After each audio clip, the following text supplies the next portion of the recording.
angles. But what I am gonna do is explain the why and what you need to attack in order to get yourself out of the triangle, right? You want to attack all the choking mechanics, right? Just like with an arm bar, you want to attack what the braking mechanics are. So let's go over the difference between an early and a late triangle, okay? So if I'm here in guard and Amanda just shoots for a triangle attempt, she's getting one leg over to control my posture and one leg under the arm. So right here, and then the ankles get crossed. So this is pretty early in recognizing your defense, right? So this is what I would be calling an early defense as opposed to a late, where she's fully locked in. But go ahead. Got the arm across, the foot behind the knee, my arm is crossed. You can already tell, you probably already see my face getting red because I can feel it. Like she's already cutting off the blood flow. She's pushing the shoulder against my carotid, and her hamstring is pushing against my carotid over here. So if my arm comes across, and then she also brings her head to the same side as her knee that's controlling my posture, she's got an even tighter choke, okay? So fully lock it in. This is gonna be almost impossible to escape, especially if they're trying to choke you. They pull the head down, like, and a lot of you guys are, yeah, that's what I do.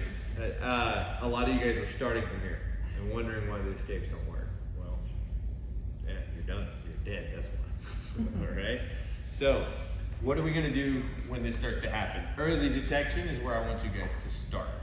It's up to you to start working those stages into the late. And then, you know, the later you get, there's different types of escapes. And the deeper you get into the triangle, the more sense of urgency you should have. But I'm early here, so the first thing that I don't want to do is start bending down and coming closer, because this is the area where she can start to work, right? For a triangle to happen, she wants everything nice and crunched in, and me down here, my posture down. So the first thing I want to do is I like to connect my hands. You don't have to, but it's really good to connect your hands, and I want to get my posture back. That's the first thing I always tell you guys to look up. It's extending her, and I can start to control like her angle, right? I don't want her head to the same side as this knee, because then she starts getting an angle, and I don't want her crunched down. So if anything, I want up, and then I can start standing up. I can start bringing knees up.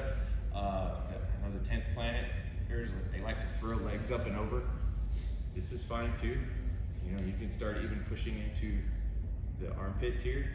What I want you guys to get is the concept of posture up and extend your opponent.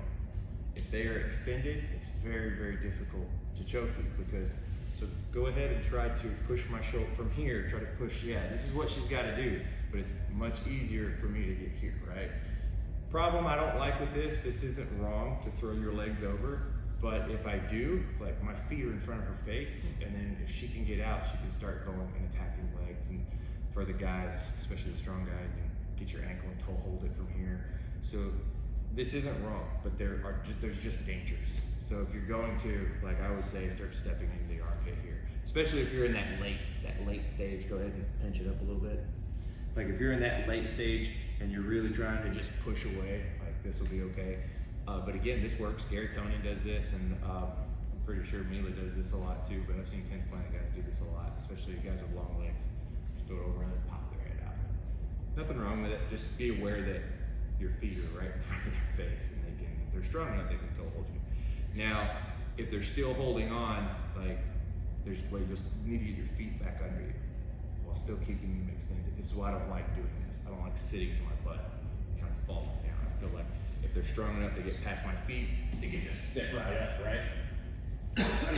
So, concepts here. Ankles are crossed, right? I want to get my head up. I like to get my forearm across, and I start to look up, right? This is very hard for me to start finishing, because this is pushing my shoulder away from my neck, right?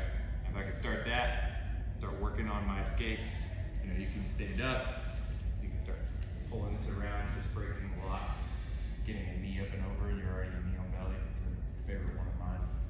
But the big things I want you guys to start practicing right now is first, get your head up, and then as you start getting okay with that, you can break the lock, then start getting deeper into the triangle.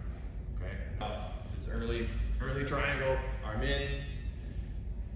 You can also, right here in the armpit, so that they can't push your arm over, is like more of a late thing, right? They get too deep, so we get in here, throw it over. You start getting pretty deep, you wanna throw this arm down, and it's gonna help that, because they're trying to pinch, right? Getting space here. So this is a good way, or you can put it over here on the side, right? You don't want to let your arm go across. If I'm over here, I start bringing my hips around, see, I can start breaking that lock, right? Putting pressure on it. I'm bigger than her, so it's gonna be a little bit easier. You guys that are the same size, again, just get this up,